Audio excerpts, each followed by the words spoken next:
Hoy vamos a hablar un poco de lo que nosotros creemos. Un buen amigo mío me dijo que somos los sedevascas del fin del mundo y no es un mal nombre. Ah, Creo que los más radicales de entre nosotros saben que estamos en los tiempos de los tiempos y esos son los del fin del mundo. Ahora bien, ¿por qué la gente se niega a creer que estos sean los tiempos de los tiempos? Bueno, en primera es porque no les conviene creerlo. Ya dijimos muchas veces que una cosa es demostrar algo y otra cosa es convencer. El demostrar es simplemente presentar la evidencia de que algo es cierto. El convencer implica que la persona desee creerlo. Entonces, nosotros no vamos a obligar a nadie a que nos crea. Pero, si no nos quieren creer, muy su bronca, se los van a cuchiplanchar, se los van a pasar por encima por no andarse preparando. Tengo otros amigos que juran y perjuran que ellos están viviendo cada día como si fuera el último de su vida. Entonces, señores, si ustedes para un simple viajecito se preparan, hacen maletas, dejan todo cerrado, hacen llamadas, se aseguran que todo esté en orden, para el tiempo de los tiempos no se aseguran, o sea, si mañana se aparece el Ánimos, ustedes están tan felices de la vida, hicieron todo bien, no tienen que ajustar cuentas de nada, no deben nada a nadie. Acuérdense que no se van a poder ir de este mundo con los bolsillos vacíos si le deben algo a alguien, ¿eh? No le deben a nadie una disculpa, no tienen que devolver un nombre correcto a alguien, no mintieron, no robaron, no levantaron falsos testimonios que tengan que responder todas esas cosas. Digo, nomás les recuerdo. Y por encima de eso, ¿amaron a Dios por sobre todas las cosas? ¿Hasta el sacrificio? Bueno, está bien. Pues ojalá que ustedes lleguen al cielo. Ahora bien, comencemos. Las principales señales de que estamos en el fin del mundo es, y luego pasamos a sus demostraciones correspondientes en la Biblia, es el Evangelio ya fue predicado a todo el mundo. Ojo, no estoy diciendo que todo el mundo fue convertido, porque es otro asunto. El Evangelio ya fue predicado a todo el mundo. La apostasía ya es universal y nuestro Señor dijo muy claro, cuando vuelva el Hijo del Hombre, ¿a poco creen ustedes que van a encontrar fe sobre la tierra?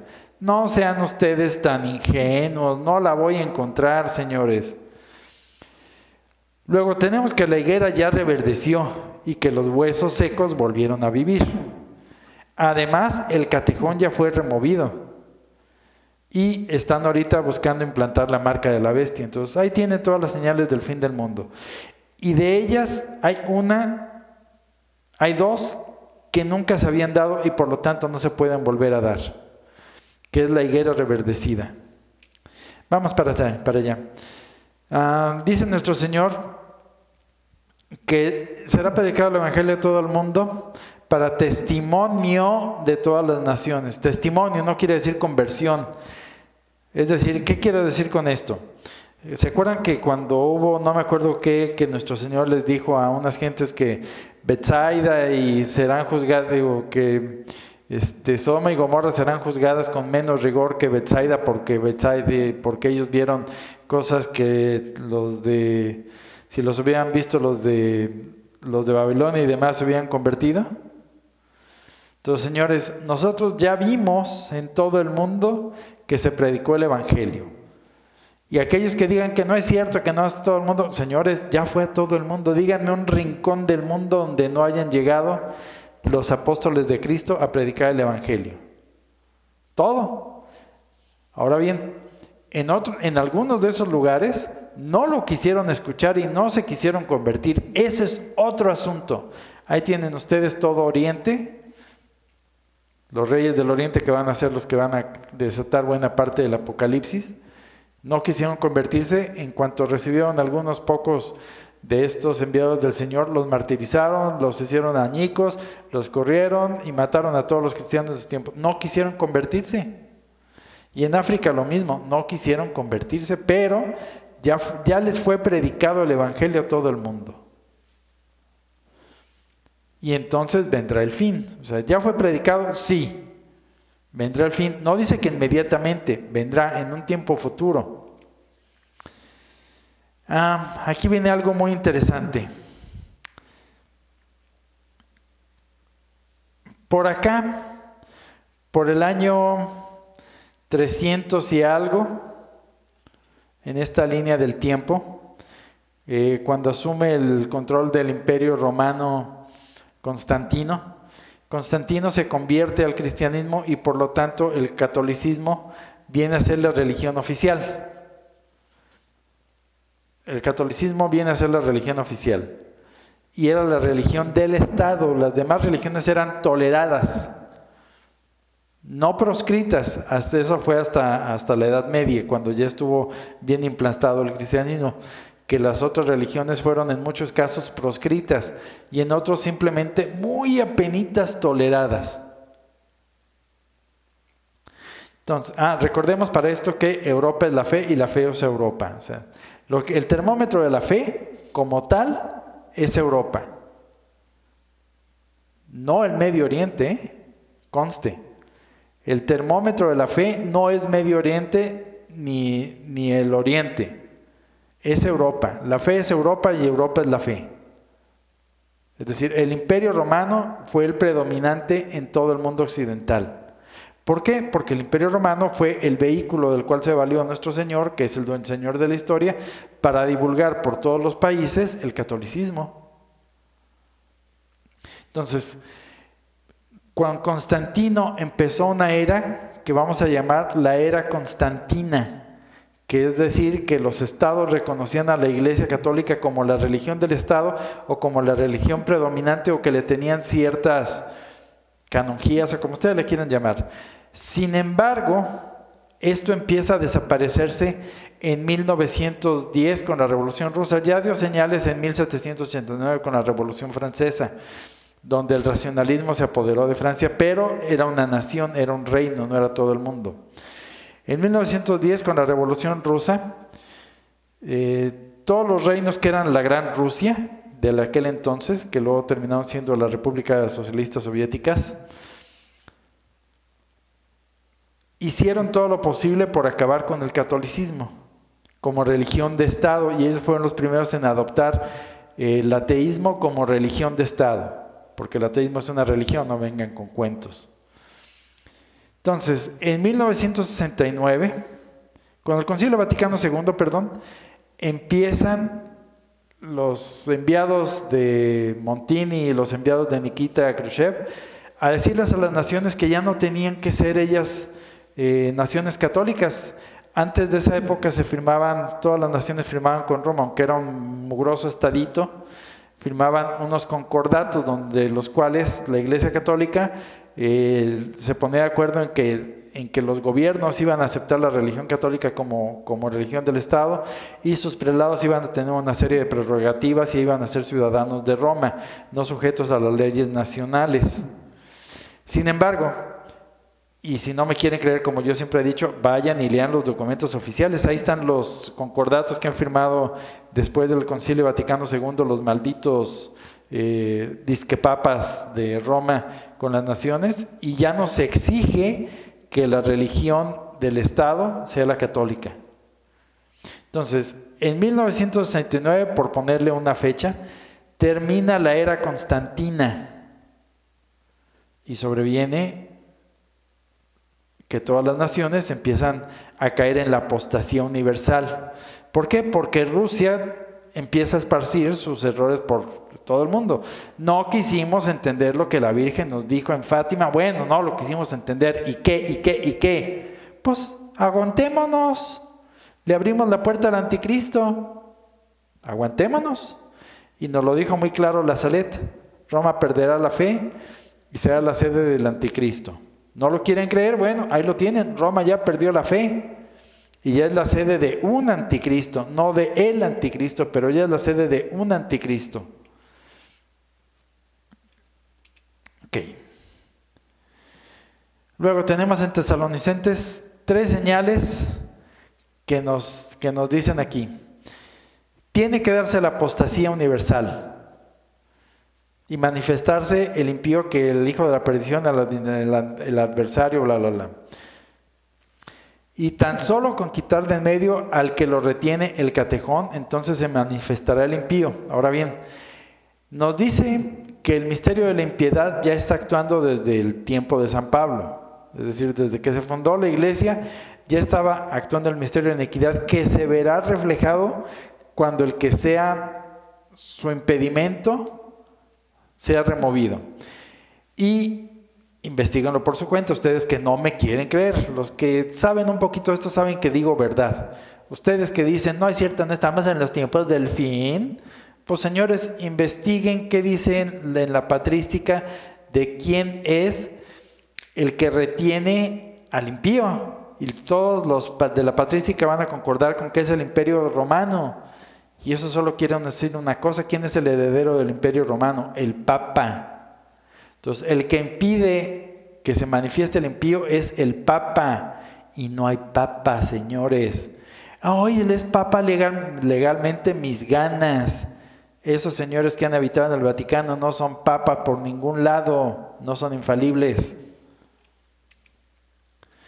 Luego, nuestro Señor nos da otro par de señales. Y esto yo nunca me lo había explicado. Dice, viendo una higuera cerca del camino, viene a ella y no halló nada en ella, sino hojas solamente. Y le dijo, nunca más nazca de ti fruto. Y luego se secó la higuera. A mí siempre se me hizo muy raro este pasaje del Evangelio. Yo decía, ¿por qué un Dios la toma con una pobre plantita? ¿Qué le hizo a la pobre plantita para que todo un Dios se desquite con ella? Y no entendía. Pero el asunto es que Jesucristo vino a la higuera y la higuera no le dio ni un solo fruto. ¿Quién es la higuera? Israel. ¿Y la higuera se secó enseguida? Sí, la higuera se secó enseguida. Vino el general Tito, destruyó el templo, mató a todos, los regó por todas las naciones y se secó como nación. Entonces, esta profecía ya fue cumplida. Hubo un presagio de esta profecía cuando fueron exportados a Babilonia, pero ese fue presagio nada más. Esto se cumplió realmente cuando el general Tito, si mal no recuerdo, vino y no dejó piedra sobre piedra, como había predicho nuestro Señor del templo de Jerusalén. ¿Por qué? Porque ese templo no era el templo de Dios. Ellos rechazaron a Dios, por lo tanto Dios ya no habitaba ese templo, por lo tanto ese templo ya no tenía razón de ser. Pero aquí viene lo interesante. De la higuera aprended la parábola. Cuando ya su rama está tierna y le brotan las hojas, sabéis que el verano está cerca. Así también vosotros, cuando veráis todas estas cosas, conoced que está cerca, a las puertas. Pero él acababa de maldecir a la higuera y se acababa de secar, y todavía dice que cuando la rama esté tierna, es decir, nace un brotecito. ¿Hace cuánto que se volvió a fundar la nación de Israel? Y eso no había sucedido en los últimos 1900 años. Entonces, ¿le están brotando hojas? Sí. ¿Está el verano cerca? Sí. Está cerca a las puertas, ya está aquí encima. Pero aquí viene lo que pone los tiempos.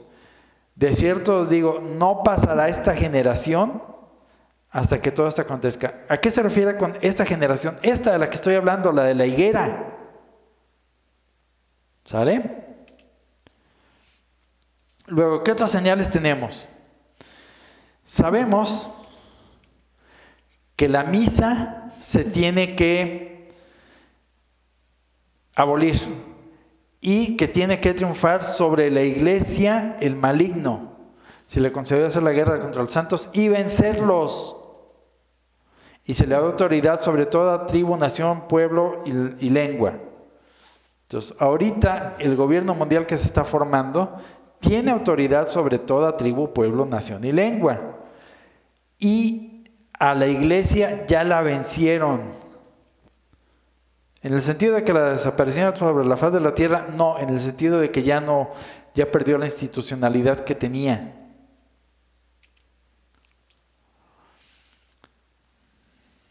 Y desde el tiempo, esta parte yo nunca la he entendido, y otros mejores que yo han intentado dar los tiempos que se refiere, pero nos dice muy claro que desde el sacrificio perpetuo será abolido. Ahora bien, aquí hay muchas opiniones. Nosotros decimos que el sacrificio perpetuo fue abolido cuando instalaron el maldito novus ordo. Los neocons de hoy en día están diciendo que este sacrificio perpetuo apenas lo está queriendo abolir Bergoglio. De cualquier modo, el sacrificio perpetuo va para afuera, señores, porque no me van a decir que la maldita cosa esa llamada novus ordo es misa. Y aún así, suponiendo que su maldita cosa esa llamada novus ordo fuera misa, ya vieron lo que tiene ahorita en mente Bergoglio, ¿no? Ese señor está diciendo que ya quiere la intercomunión con todas las religiones. Intercomunión, así, ahí te va la galletita, porque eso no es misa. Entonces ya quieren repartir la galletita a todos. Desde ese momento eso ya no es misa y por lo tanto, aun suponiendo que el maldito novus ordo fuera misa, el sacrificio perpetuo será abolido. Entonces eso no, o sea, lo vean como lo vean, eso no tiene vuelta de hoja. Adiós misa. Y luego la más dramática de todas, porque nosotros decimos que está por eso. Y que nadie pueda comprar ni vender, sino el que tenga la marca de la bestia. Ahora bien, esta es la primera vez en la historia de la humanidad en que se va a implementar un mecanismo global para que nadie, aquel que no tenga X marca, pueda ni comprar ni vender. Ya lo vimos en Francia, ya lo vimos en Australia. Ya están exigiendo un maldito pasaporte verde. No entras al supermercado si no tienes el pasaporte verde. No puedes comprar comida, no puedes trabajar, no puedes vender tu trabajo si no tienes el maldito pasaporte verde. Es la primera vez en la historia de la humanidad que se logra un control mundial sobre esto. Sobre que nadie pueda ni comprar ni vender. Y esto lo está haciendo una autoridad mundial. Cada autoridad nacional, no son autoridades nacionales, señores. Esto es un gobierno universal ya. Lo vean por donde. Bueno, ustedes no lo quieren ver, ¿verdad? Entonces, aquí hubo algo interesante.